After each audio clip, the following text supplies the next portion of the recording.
নবী সাল্লাল্লাহু আলাইহি ওয়াসাল্লাম বিসমিল্লাহ সহ করে সূরা কাউসার তেলাওয়াত করে সাহাবা আজমাইনকে শোনালেন। সাহাবা আজমাইন শ্রবণ করলেন।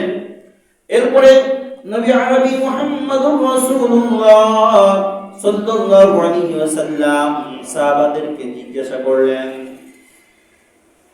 ওমা আদরাকা মাল কাউসার, ও আমার সাহাবারা তোমরা কি জানো কাউসার কি জিনিস? কাউসার কি জিনিস তোমরা জানো নাকি? সাহাবায়ে কেরাম বর্ণনা করেন, আল্লাহু আ'লাম ওয়া রাসূলুহু, আল্লাহ এবং তার রাসূলই ভালো জানেন এই সম্বন্ধে। তখন নবী আরবি কাউসারের বর্ণনা দিলেন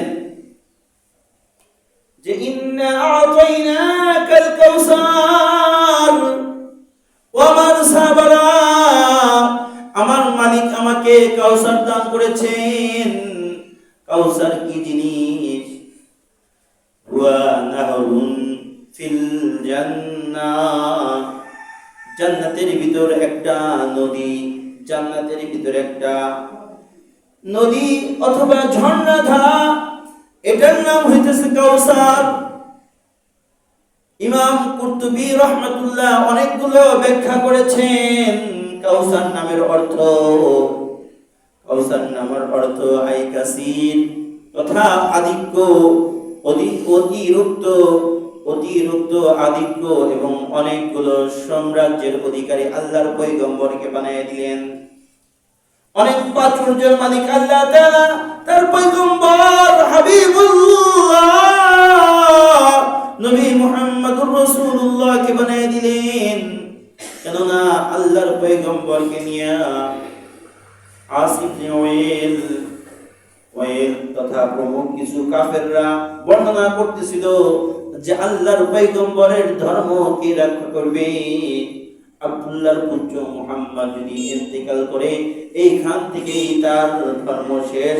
হুয়াল আবতার বলে পয়গম্বরকে কানাঘোষা করতে শুরু করলেন। আল্লাহর পয়গম্বর যখন মনক্ষুণ্ণ অবস্থায় এবং ভাবলেন যে তাদের যুক্তি তো ঠিক, যদিও তারা কুচ্ছর দিতেছে তো তাদের যুক্তি ঠিক রয়েছে। পয়গম্বর ইব্রাহিম তার ধর্ম রক্ষা করেছে, ইসমাঈলের ধর্ম রক্ষা করেছে তার সন্তান, পরম্পরায় এবং ধারাবাহিকতা পয়গম্বরের সিলসিলা রয়েছে। কিন্তু আমি নবী মুহাম্মদুর রাসূলুল্লাহ, আমার তো ধারাবাহিকতা নাই, আমার তো একটা সন্তানও জীবিত নাই। আমার তিনটা সন্তান মালিক রব্বে আজ্জা ওয়া জাল দিয়েছিলেন, আবার তিনটা সন্তানই নিয়ে গেছেন। তাহলে ওদের যুক্তি তো ঠিক।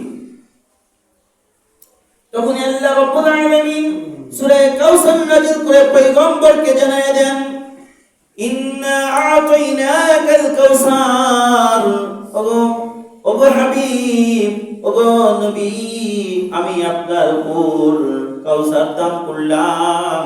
কাউসার শব্দ আই কাসিরুল